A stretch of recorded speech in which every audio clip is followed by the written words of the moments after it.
What's going on, everybody? This is a roaming prepper. This is your host, Pete. I hope everyone's doing well.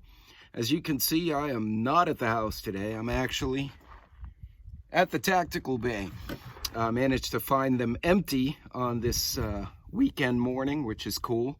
And Sassy had another project at the house, so I made my way down here. So today, our video topic's going to be a vintage firearm, and we're going to do some drills and just some fun with it. And I'll be right back, and we'll talk about a new pew. Hang on just a second.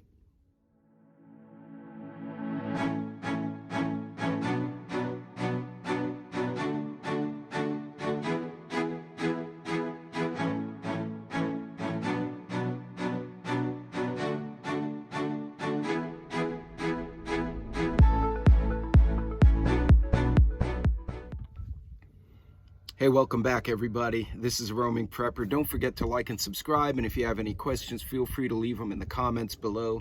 As you can tell, it is summer, or the tail end of summer here in 2022, another crazy-ass year, and I decided to take some time out and go have some fun on the range. Oh, sorry, camera failure. Okay, so what am I shooting today in the tactical bay? Well, unless I get run off, this is what I'm going to be shooting. It is a vintage Albanian SKS. This is the original Woodstock version. Has the little ports. I'll give you a quick review. So the SKS was developed at the tail end of World War II. A lot of people claim it was meant to be a competitor to the, I believe there was the Sturmgewehr, the German rifle. It is chambered in 7.62 by 3.9 Russian. It's meant to be a medium range firearm. As you can see, weapon is clear. We have a shrouded front sight. You do have the black barrel, and then of course it is a piston action, so the gases will come up, strike a piston here, and action the slide.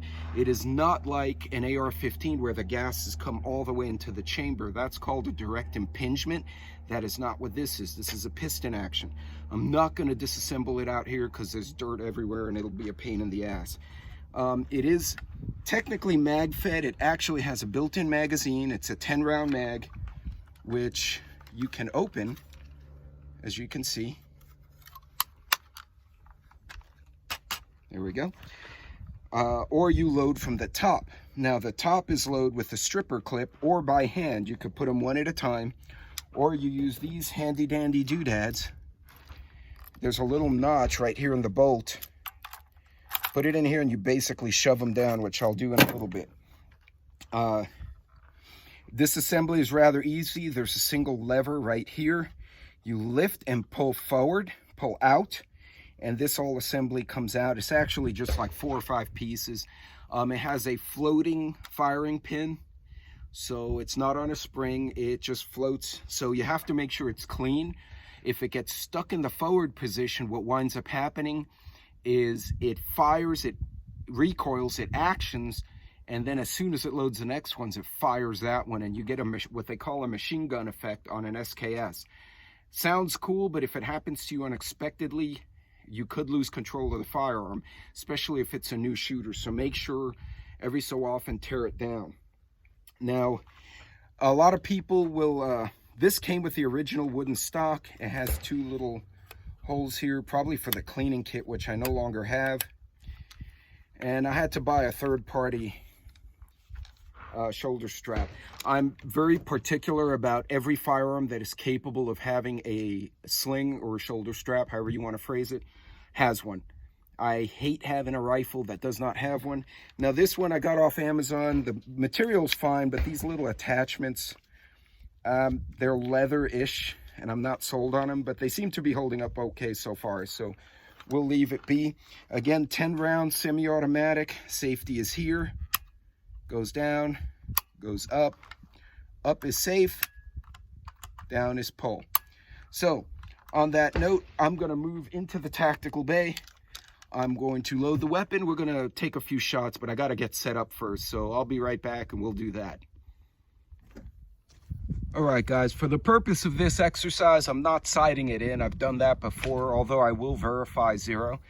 I'm probably 10 yards from my target. I'm gonna move this table back, and then I'm gonna engage the targets at anywhere from 15 yards. Now, the ballistics of this round, the 7.62 by 3.9, coming out of an SKS, is almost identical to a 30-30. So it makes it a good all-around middle range rifle. So today I'm just gonna do some shooting drills and just function check the rifle, make sure it's working the way it should, make sure it doesn't need repairs, and then I'll take it home, tear it down, and clean it. So we'll get started on that here in a second. I would like to point out safety topics. So here's my loading bag. I have an ouch pouch and I have a tourniquet. In the event something happens, I don't know if you guys saw that very well. In the event something happens, and my tourniquet is staged, so it's ready to be pulled out and applied, just in case, because you never know. But okay, we're gonna get started here in a second. So as I pointed out before, loading is done. You put the strip clip in and you push down. I'm not gonna do it in this bay because I actually would be pointing a loaded gun over the other bays, so we're not gonna do that today. To my knowledge, I can shoot the semi-auto rifle here unless the range master tells me I need to go to one of the other bays. So we're gonna do a drill real quick and just see what it looks like.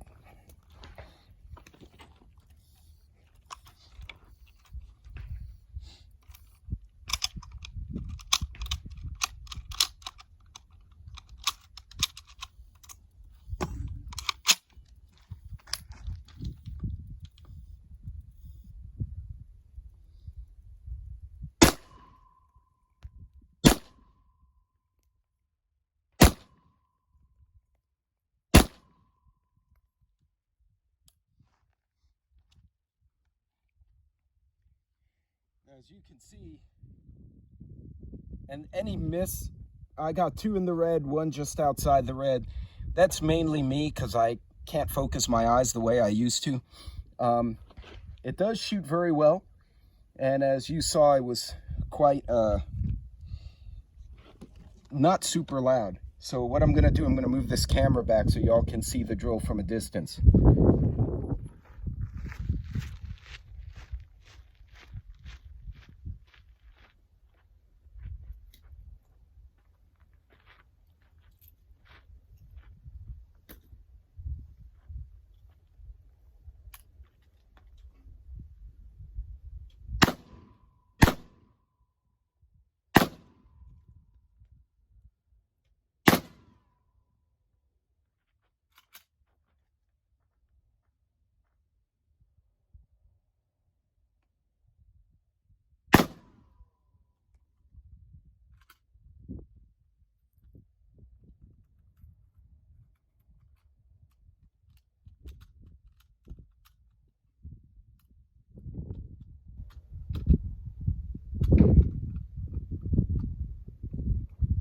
Oh, that's harder than I remember it.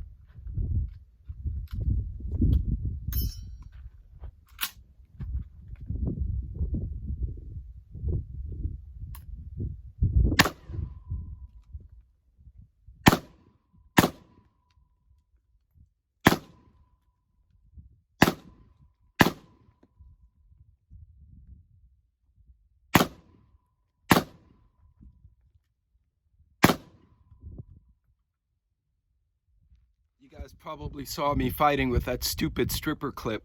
It actually got hung up. One of the rounds turned up, so I had to fight it a little bit. And by the way, it's like, whew, it's like 90 degrees out, and it's the freaking morning. It's so hot out here. Anyway, we're gonna go take a look.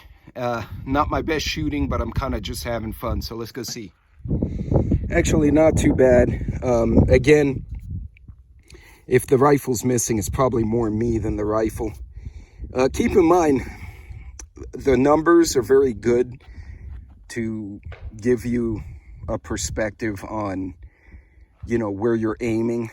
But in real life, if you think about it, a human body be, you know, this would be sternum, you know, even a shot out here, any of these shots at a person at 50 yards would, you know, be terrible.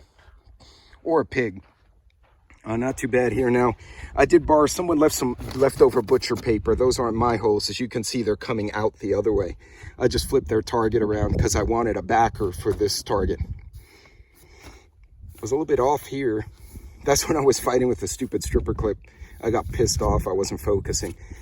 You know, for a firearm that was made in the 60s, that's not half bad. And I mean, I'm not exactly young either, so. But I'm going to step back a little bit. I'm actually curious if I could hit that target from 40 yards with my 9mm. Basically the Dickens drill. But anyway, back to the SKS. So, the one beautiful thing about the Russian rifles, and that one's an Albanian, but still close enough, right? The old Soviet weapons, is that they last forever, right? Now, when you're using strip clips, and I picked these up from a Chinese manufacturer because the Chinese Norinco SKS is meant to be a clone of this one. I think the Eastern European, the Russian Bloc rifles are always better in my opinion, although some people may argue with me. To use a strip clip, right, you have these little tabs, you see them inside the main thing, and it has a groove on the end. You basically push the little tab back, fit around in there by its tail, and there you go. I keep forgetting where the camera is, sorry. And this accepts 10. God, it's getting hot as balls out here. And you just load away. And again, I'll tell you what, this is on my personal list as a potential SHTF gun. This ammo is cheap. I maintain the rifle very particularly, but that's me. I've seen them get abused and they still work. There's just something to be said about some of the World War II rifles. They were just a different breed of creature. So it wouldn't offend me. So all my friends, if I ever wind up in a hospital, like the guy in 28 Days Later, and you can't find me a gun and you find me an SKS and leave it in the hospital room for me, I would be very appreciative. I'd be super happy about it.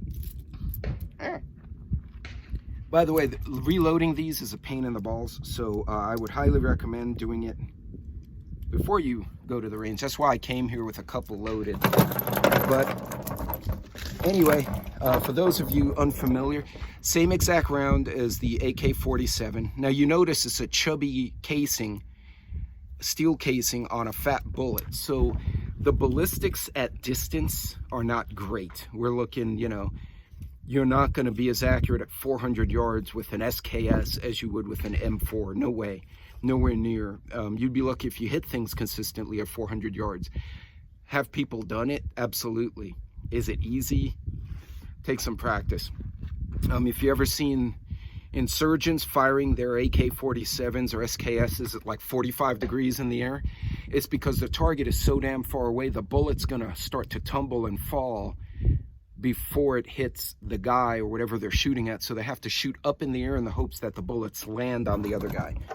So yeah, the ballistics were really meant for the 100+ yard. And if you look at a ballistics table of a 30-30 and the 7.62 by 3.9 out of this long barrel, they're almost identical. So like if you want to go hog hunting or something, this is a perfectly legitimate rifle to bring with you.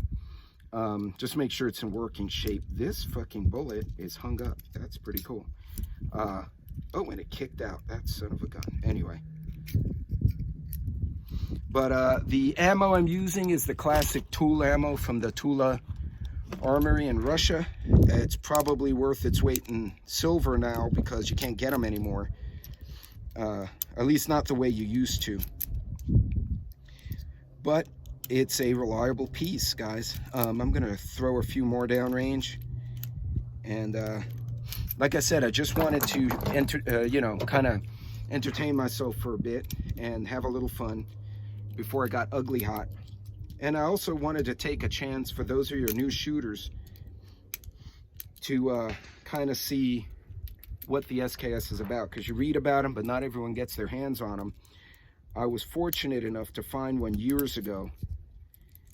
And 1, 2, 3, 4, 5, 6, 7, 8, 9. I cannot math this morning either. So, and again, remember, safety first, guys. Ears, eyes.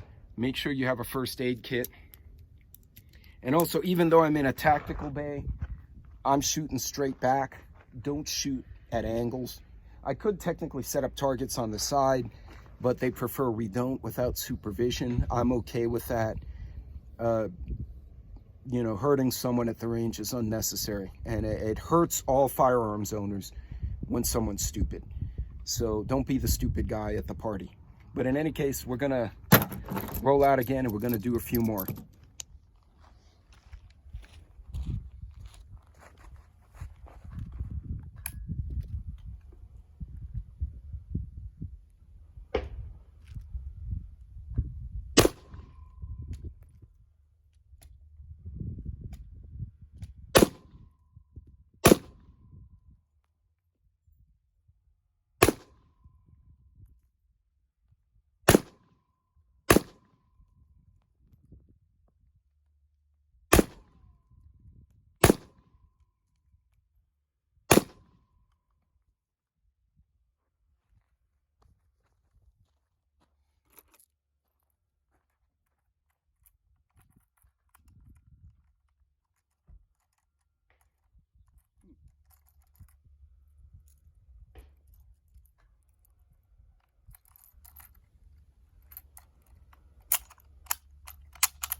So it still shoots like a champ. So it's getting hot out here, guys.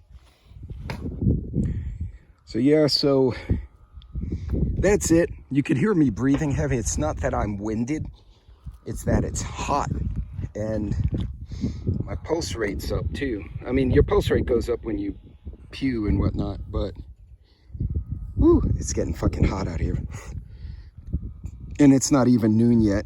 But in any case, so if you're looking for a 100 to 200 yard rifle with the ballistic similar to a 30-30, with a very easily available ammo, I don't know what the fuck that is. Put trash in the hole, that's stupid. It's a great weapon. I recently saw one in beautiful condition like this. Guy wanted $400. I went home, thought about it, came back an hour later, was already gone. So lesson learned, next time I'm just gonna buy it. Now, a lot of people will replace the stock with one of those composite, like the polymer stocks. I hate doing that. I love it the way it is. It's just a pretty rifle, it shoots well. But if you happen to get one for a deal and the mechanism is good, but the stock is screwed up, by all means get it and then replace the stock, and that's fine. They do have replaceable mags, like swappable mags. They have, let me put that on safe because that was just a smart thing to do. You know, they, and actually this thing still has the pig sticker on it. Oh, that wasn't smart. That's still hot. Yeah, no, even the bayonet's hot. All right, I was gonna show you the bayonet, but that's it right there. And yeah, I left it here to cool for a little bit, but yeah, it's not so cool yet. So in any case, guys, I hope you enjoyed the video review. I've had enough of being overheated, so I'm gonna pull down my targets and I'm gonna pack it up and head back to the house. But again, by the way, if you do buy one, it does require a special tool to go through this little aperture up here to twist the front sight so you can get elevation. I don't know if you guys can see that very well. See, there's a hole on top, so you're gonna have to get a tool in there. There is a special tool for it. You can get it on Amazon or at a gun store. Windage is really back here, but I've had no issues with windage, guys. And then this is the other disassembly lever. So you pull this one out, the rear comes out, you pop that one out, and the front comes out. And other than that, yeah, I love the rifle. It shoots well. And typically you could find them for less than an AR or an AK. Nowadays, I don't know, but. Okay, gang, just to kind of wind up the whole video, figured I'd do a quick teardown. So as you can see, I've cleared the weapon. There's nothing in the chamber, nothing in the mag well, nothing in the chamber, as I said. So there's a little retention here, so when the bolt is the mag is empty, it comes up and locks the bolt back. So you got to carefully release that. It's very similar to the M1 Garand, and if you're not careful, it will bite you, which I've had happen once, and I learned from that. So, turning the camera a little bit to the side here, what we're going to do is you have this lever here, you rotate, and you pull out 90 degrees, and this assembly, you get the housing, the spring, and the bolt carrier group or its equivalent out, and that is a two-piece set, as you can see. You have an upper, and then you have a lower, which has the firing pin in it. And you can see that Russian ammo is pretty dirty. Then for the front, this piston area right, this piston area right here.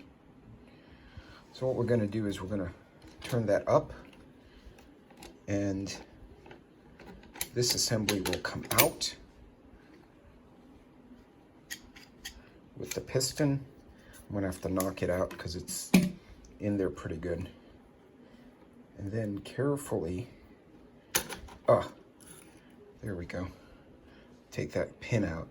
If you're not careful and you just spin it around, so remember this has two positions. One, it's flat on one end, as you can see, so you've got to, from that position, which is for firing, you go there to release it, and then you keep turning, and that piston comes out. If you're not careful and you do that too fast, you're going to launch the piston.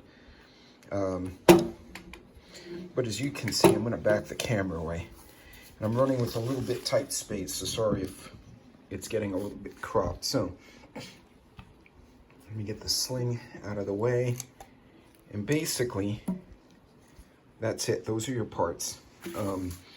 Relatively easy to clean. Now, the cleaning rods that come with this, and there's actually a cleaning rod in here, are meant to go in the muzzle end, believe it or not. The old cleaning kit goes in the muzzle end. But with this all pulled apart the way it is, I'm going to attack it from the chamber end and clean it that way. But yeah, now, if you want to take the trigger mechanism out, that's a bit of a bear. What you'll have to do is actually, you got to unscrew some other components, and it becomes a bit of a pain in the butt. I've done it a couple of times just to give it a good cleaning. Typically, I don't, because I need a C-clamp to pop it back into the stock. Actually, you can see the little round marks from the C-clamp metal, where I actually had to torque a C-clamp to pop it back together. But you can take the trigger mechanism out as well. And especially if you buy one of these that has a beat up stock, but the mechanics are good, the metal is good, I would disassemble it entirely, clean it, maybe function test it in the original stock. If it works and the stock's in bad shape, unlike this one, which is pretty decent, I would remove the stock and replace it with one of those synthetics. But that's it, folks. That's the teardown of the SKS. Hope you guys enjoyed this video. I enjoy the rifle. It's a great rifle. It's economic to buy. The ammo's relatively economic compared to some others. It, for lack of a better comparison, if you're someone who shot a 30-30 Winchester, you know, or lever action rifle, this will get, or an M1 carbine, this is in that category of mid-range, close to mid-range engagement kind of firearm.